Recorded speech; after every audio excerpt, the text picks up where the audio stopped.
Okay, I gotta hit enter, and then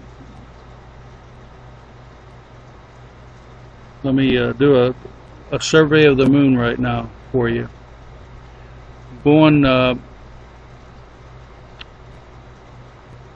over to the shadow line. I'm going to work my way up the shadow line if I can.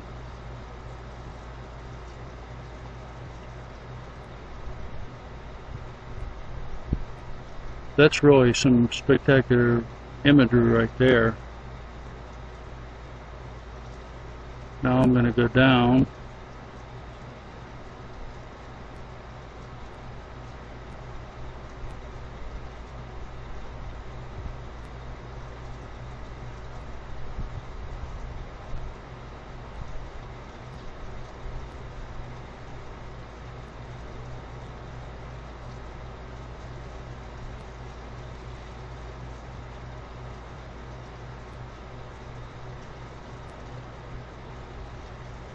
See how it wants to go to the left there?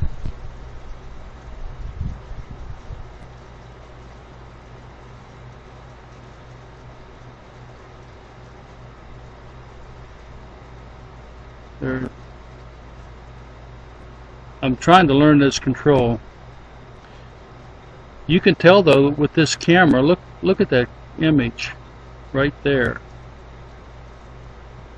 That you can actually see the boulders on the moon.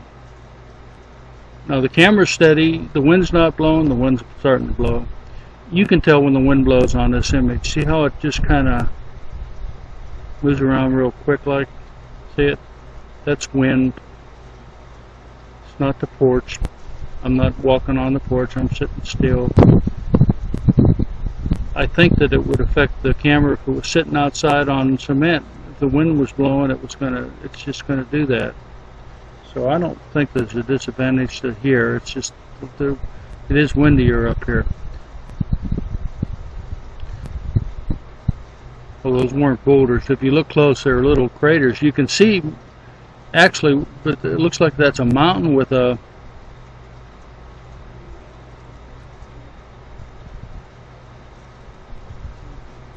mountain with a hole in it. Okay, let's continue our little tour. Unfortunately, the wind's picking up.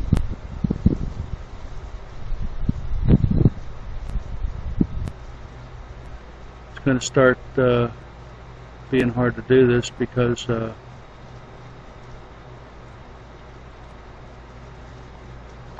don't have very much moon tonight, guys, and just trying to learn how to do this.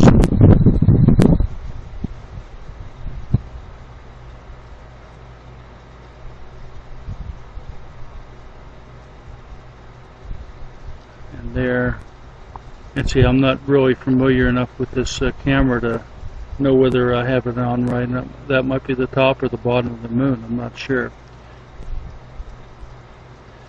Let's go out just a little bit on the edge. Usually the most interesting part is the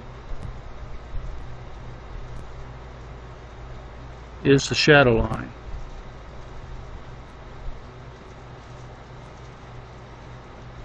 Let's see if we can, this is just a, look at all the little craters. You can see the little craters. It's really a fantastic image. My enemy right now again is the wind, and you can see it.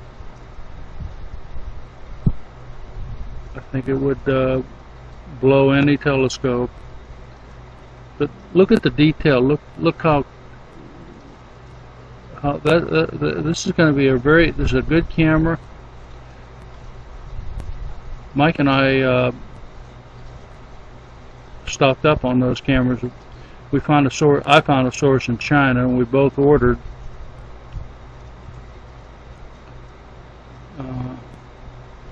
Our first one from Think Geek. Then I ordered another one, a spare from China, and he ordered 3. So I mean, he's got, they're $54 a piece. I'm just trying to go up on the outside of the edge of the moon if I can do it, if I'm using this hand control correctly.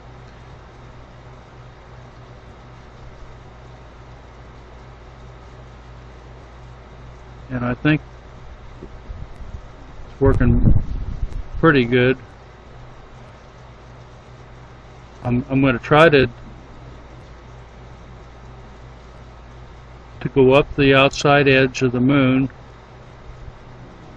before I lose the moon. Let's just take a dip over here. Oops, wrong way. And look at that crater. Those craters.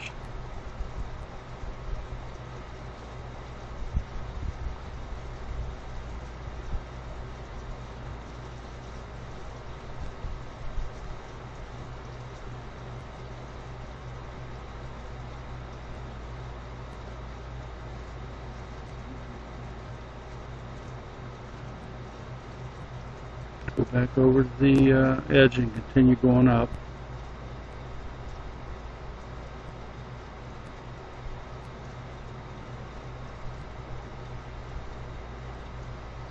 And again, you can look at this video and clearly see what I'm doing with when the wind blows. You can see it kind of move. You can there's a certain amount of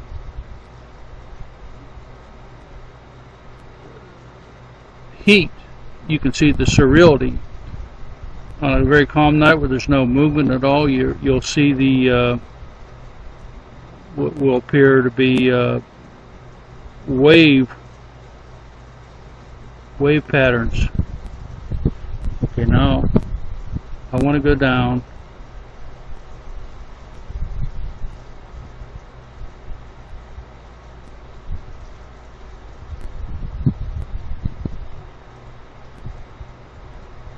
And go down along the edge of the shadow line.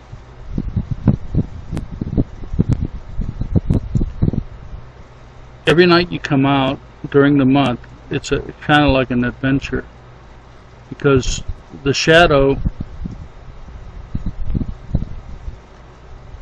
line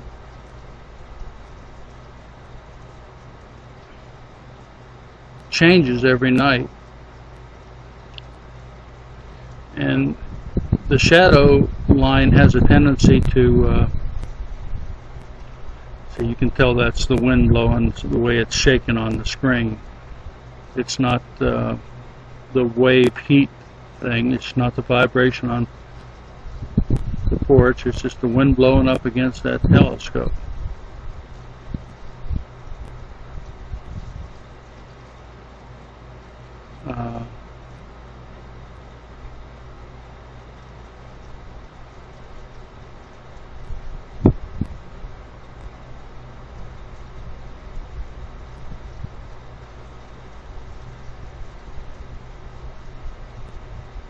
You can see the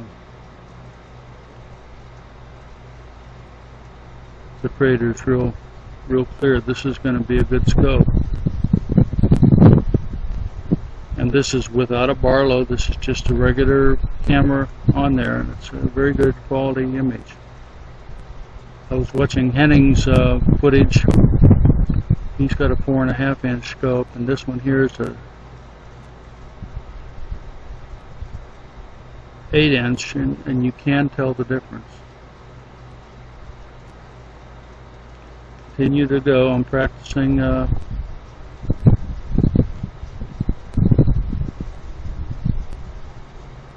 moving the camera.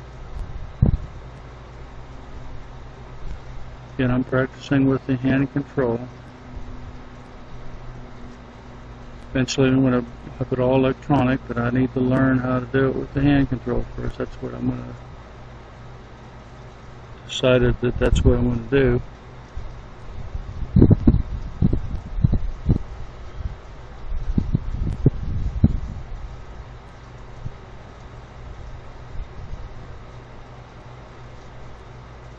Go back over here to the shadow line.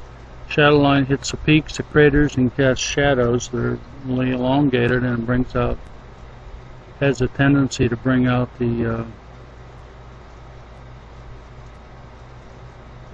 details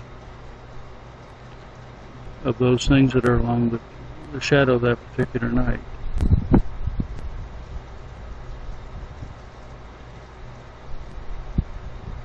Because I stabilized the camera with the solar alignment, or I aligned it with the solar alignment. If I just sat there and I'm not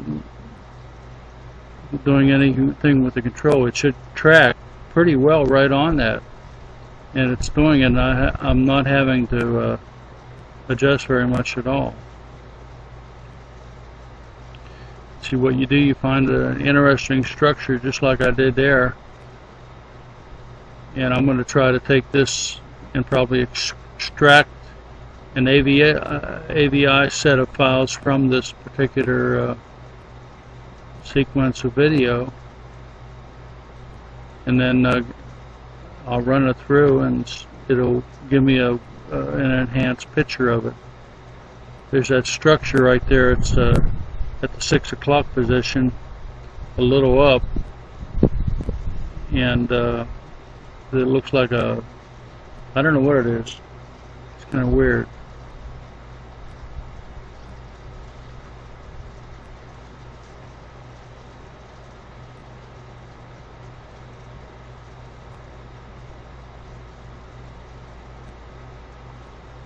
I'll probably take this video and make it available for Mike so that he can watch it, because we're both kind of learning.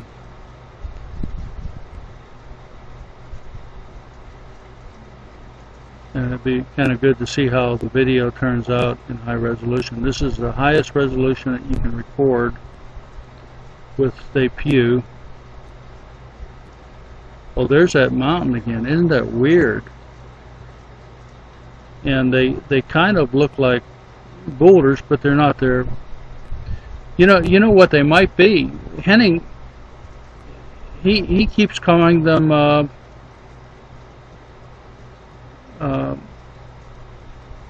well, for a while he called them UFOs, but what he calls them now, he calls them little mounds instead of craters. They don't, and these look like they protrude from the ground. They look like I'm sure that they're craters.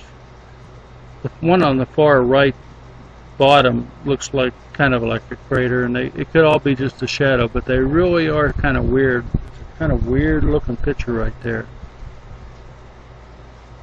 I might try to enhance that one too, especially that mountain with a hole in it. That's a base, no doubt about it.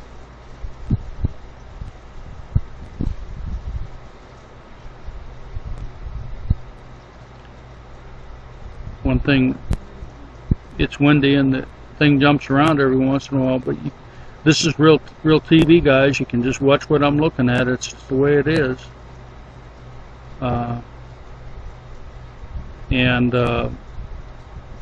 It's quite strange that I'm just doing a kind of a pass at the moon. It's kind of what I want to do every night. The advantage of the breeze, it keeps it kind of cool. It's kind of nice out here right now. But the disadvantage is it buffets the telescope every once in a while.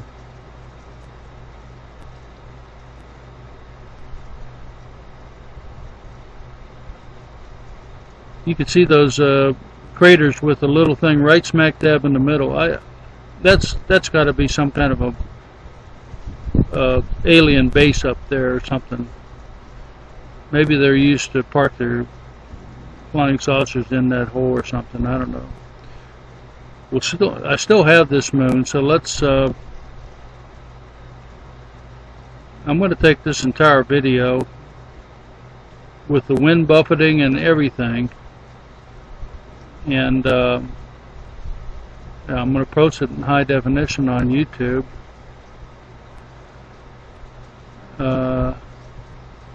not for public consumption, but for Mike and I's consumption. Again, this camera is the Chinese camera.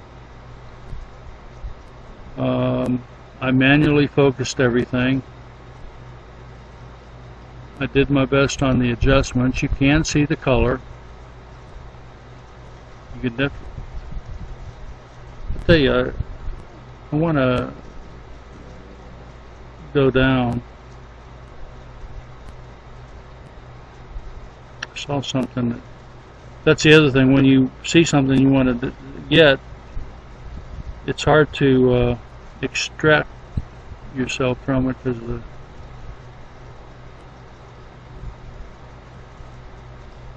See, there's something in the dark there, or the top of a crater or something.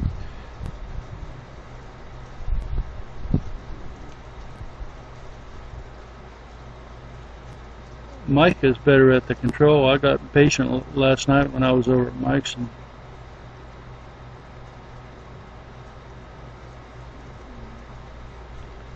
see, I saw right there. I'll just leave it hover right there. See how it changes, and you got that big crater at the top on the right. Then you have it kind of, the color kind of just gradually changes back down towards the left. I mean, isn't that? And I haven't changed the color. I mean, this is natural color you're looking at right here. I find that fascinating. Okay. Let's go back to our survey.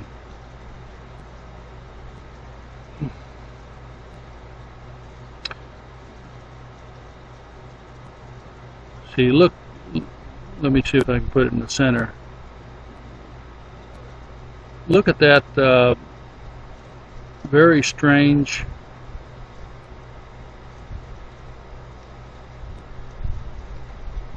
thing in the middle. See how it looks like a crater, but there's something right there in the middle of it, and then it's got that long kind of arm that comes down. I think those craters with those the little things in the middle are like towers and things, and those are bases. Those are alien bases up there on the moon. That's exactly what they are. Okay, let's continue our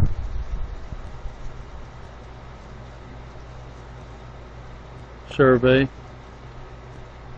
I'm getting better at the control now.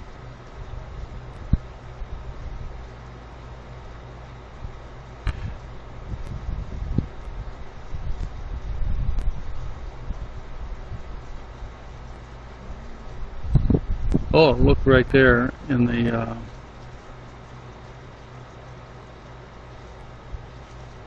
bottom edge.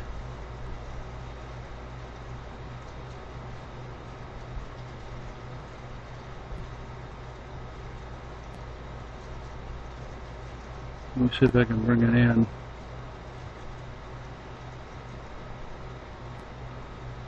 See, I go the wrong way. There's a blinking light.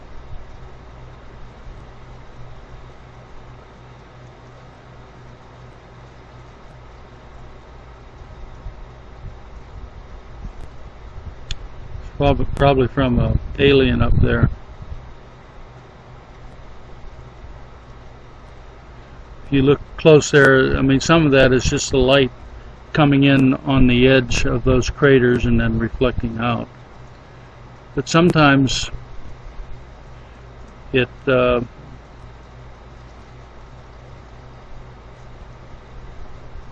don't know. This is going to be some interesting stuff to kind of look at all this stuff with this telescope. It's kind of like high adventure, and I'll be anxious to watch this on YouTube to see. I might even post, I don't know, I'm going to post it on YouTube unlisted, and only people that I give the secret to, we'll be able to see it.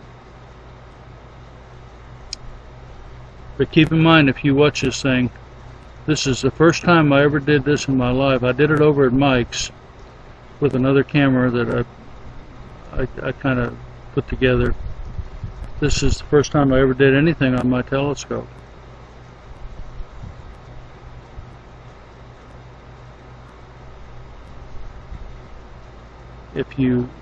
Let's see if I can change directions again.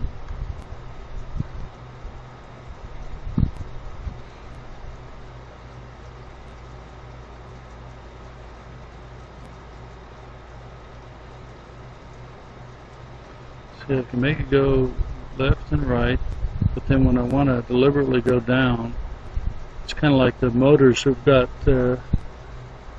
gear down, because they're already, there's probably interplay there on the motors, and you have to learn how to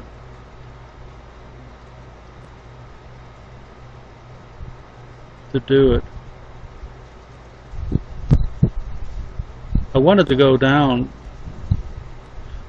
When I'm doing this, guys, I'm really trying to look at the moon. Got a little wind in there. And look for unusual things. Revelation says keep your eyes on the heavens, and that's exactly what I'm doing right now. See down there at the 6 o'clock position, a little up, kind of like spikes pointing up. I know they're not spikes. I don't know what they are, but they just caught my eye. Now see, today I really did fiddle with that stacker program. We've got two of them, RegiStack and AVI Stack 2, RegiStack 6, and I learned how to use both of them. And what you can do is you can take a picture like this. It's just, you know, sitting there, and I run it through Visual Studio, and I'll clip out that segment, that particular segment. I mean, it might be a minute, might be 2 minutes long, and then I'll save it as an uncompressed AVI file. And then I'll read those directly into the programs. AVI Stack 2 actually can stack it without anything. It takes a long time, but if you take all their preset parameters, you don't have to do anything. I like RegiStack better because it gives you hands-on control to manipulate and to make it better. And then when you're done, you roll it into Photoshop to kind of balance the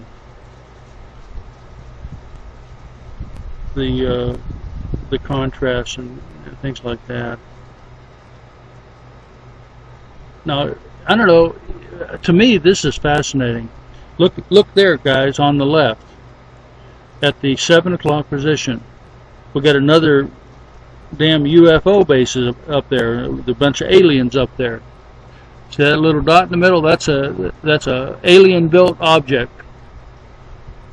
It's man-made, as it were. It's something.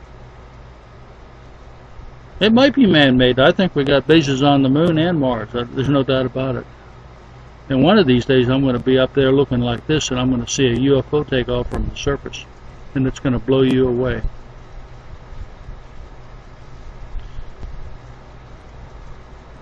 Now you figure with this image, this is getting pretty close, guys. This really is.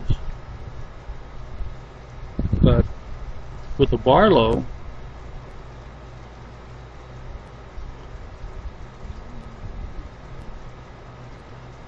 I should be able to get twice as close. Now on my porch, the way the moon goes, I'm going down again, but I'm going to lose this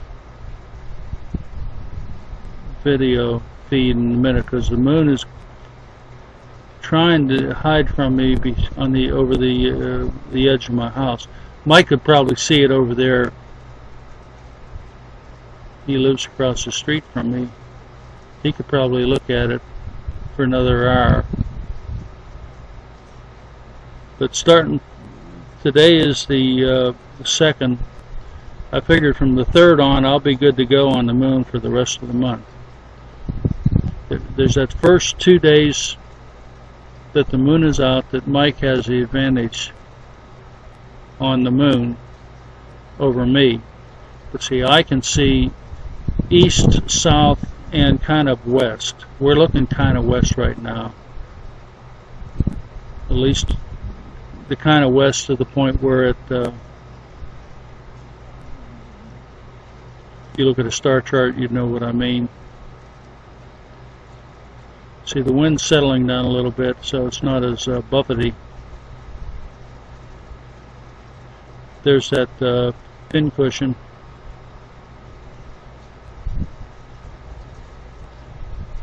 And see how it waves in and out. That's natural. You're not going to ever change that. That is just the heat waves, the radiation waves, the cosmic radiation between here and the Earth and the Moon. Now that right there was a little bit of wind. I'm telling you all this because if you're going to watch my videos and you see some wind and you wonder what the hell is that, you'll know exactly what it is. Old Bill ran into some wind.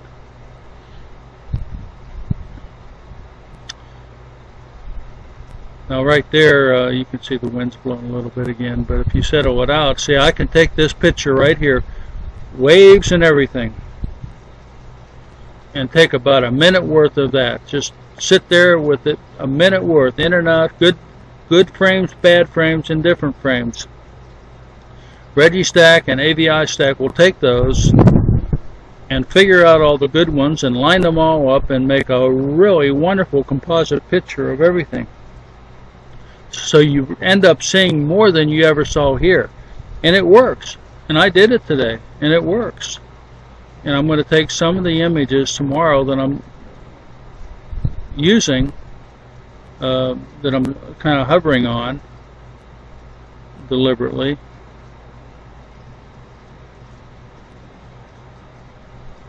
Let's just go over to the edge. Hadn't been there in a little bit. Just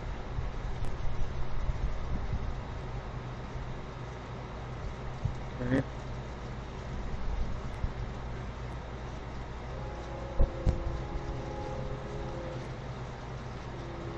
Okay, look at that crater at the 2 o'clock position, and there's a little dot to the right of that at that crater's 4 o'clock position. See, if I did a registack of all that, that would probably end up being a little crater, and it would become clear, and there might even be more of them that jump out. That's how you use the. It takes some of the details that are obscured in your videography and makes them real, makes them clearer.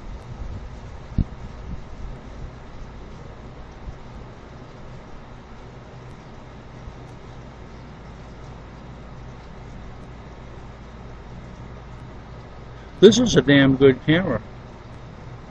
I mean, it's getting a really good picture. The camera Mike and I tested yesterday was one that I made that uses the lenses of that came with your scope. And with that camera you can actually zoom. The advantage of using a camera like this, though, is you're taking advantage. That's a train, by the way. You're taking advantage of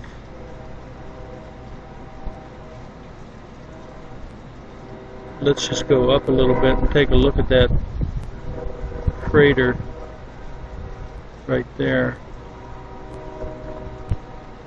Isn't it neat to be able to watch this stuff in kind of real time? I think it's incredibly neat.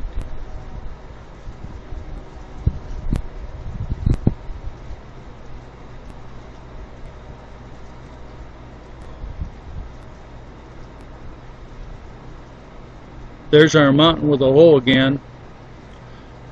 See, I'll be watching the moon every night for a long time, and I'll never see that mountain again. Oh, now look at it. The mountain with a hole turns out to be a crater and it's probably a moon base, guys. That's what it is. It's a moon base. So you can chalk that one up to being an alien base on the moon. No doubt about it. Okay. Let's go south again.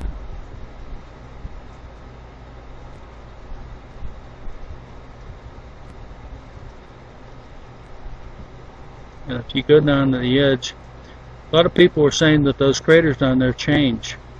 They morph. There's the wind again. Some nights I come out here, the wind is just, I mean, it's just windy, windy, windy. And then other nights,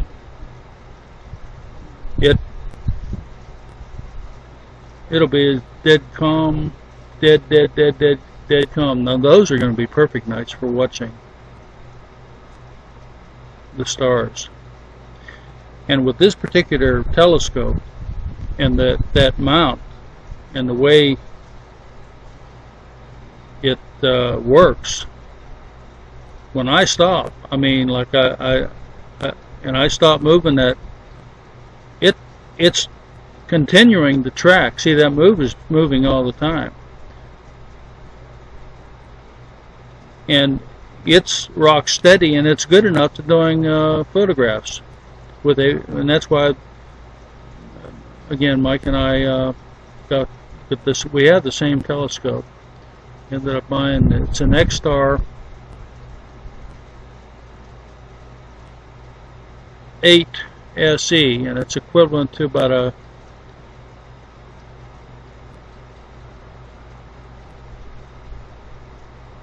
now you got to admit that is just that photo right there, that just blows me away. Surreal. Surreal. Okay, let's continue going up while we do. I'm going to continue this as long as I can tonight. It's 9:35 p.m. and what will happen is as it crosses the edge of my house, it'll start getting darker, and then it'll just go away. I think, though, this is the first time I've taken my telescope out and looked at a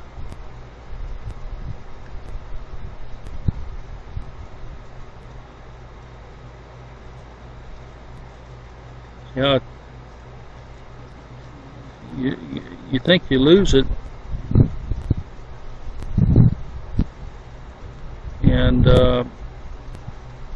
and you do. Well, I guess that's I probably did. I think yeah, it's we lost the moon on the edge of the house. Okay, guys, that's about it. A good first session though with the moon. I'm going to post this on YouTube in high def and make it unlisted for right now, so Mike and I can study it and understand what we're going to do and where we're going to go. Thanks for watching.